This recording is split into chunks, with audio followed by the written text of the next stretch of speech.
UP चुनाव से जुड़ी इस वक्त की बड़ी खबर आपको बता रहे हैं। स्वामी प्रसाद मौर्य ने अपना इस्तीफा दे दिया है। कैबिनेट मंत्री के पद से उन्होंने इस्तीफा दिया। इस वक्त की बड़ी खबर आपको बता रहे हैं। स्वामी प्रसाद मौर्य का इस्तीफा, कैबिनेट मंत्री के पद से उन्होंने इस्तीफा दे दिया है।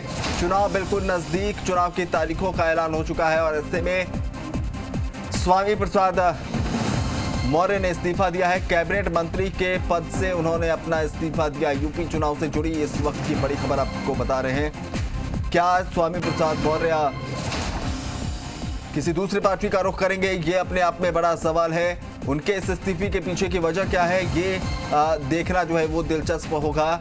हालांकि अभी जो शुरुआती जानकारी आई है वो कैबिनेट मंत्री के जो पद है उससे उन्होंने इस्तीफा दिया है। स्वामी प्रसाद मौर्य का उत्तर प्रदेश की सियासत में एक बड़ा नाम है और माना यह जाता है कि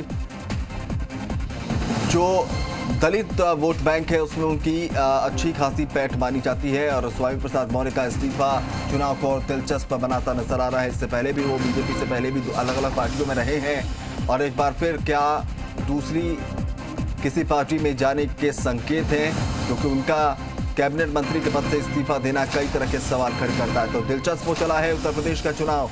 स्वामी प्रसाद मौर्य से जुड़ी ये खबर जो कि हर किसी को चौंकाने वाली है। चुनाव की तारीखों का ऐलान हो चुका है। तमाम जो पार्टियां हैं वो किस तरीके से जनता तक पहुंचे उसकी जुगत में लगी है और ऐसे में स्वामी प्रसाद मौर्य जो कि उत्तर प्रदेश की सियासत का एक बड़ा नाम है, उनका कैबिनेट मंत्री के पद से इस्तीफा देना दिलचस्प बनाता है। अब अटकलों के बाजार जो है वो गर्म होंगे। हालांकि अभी तक कोई आधिकारिक तौर पर कोई जानकारी निकलकर सामने नहीं आई है कि इस इस्तीफे के पीछे की वजह क्या है।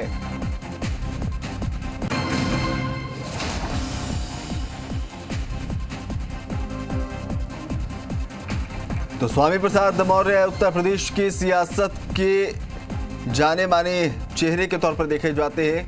कई तरह के उन पर आरोप भी रहे हैं, लेकिन बावजूद उसके वो अपने वोट बैंक को एकजुट रखने और चुनाव में जीत दर्ज करने में कामयाब रहे हैं। अलग अलग पार्टियों में भी उनका लंबा कार्यकाल रहा है। उसके बाद बीजेपी से जुड़े और उसके बाद कैबिनेट मंत्री बने, लेकिन बीजेपी के लिए कहीं ना कहीं एक झटका जब स्वामी प्रसाद मौर्य ऐसे समय में उन्होंने इस्तीफा दिया है कि अगर वो पार्टी छोड़कर कोई और राह तलाशते हैं तो बीजेपी के लिए शायद ये शुभ संकेत नहीं होगा। हालांकि चुनाव में और ख़ास तौर पर जब चुनाव नज़दीक आ जाए तो इस तरह की चीज़ें देखने को मिलती है। बेहद आम है जब एक नेता एक पार्टी से दूसरी पार्टी का रुख करता हो। दल बदल जो है वो चलता रहता है, लेकिन ये जो नाम है स्वामी प्रसाद मौर्य, ये एक बड़ा नाम है और इनका पाला बदलना है वो कई समीकरणों को बना भी सकता है, कई समीकरणों को बिगाड़ भी सकता है। तो स्वामी प्रसाद मौर्य के इस्तीफे के बाद उत्तर प्रदेश के चुनाव में कहें कि दिलचस्पी और बढ़ गई है।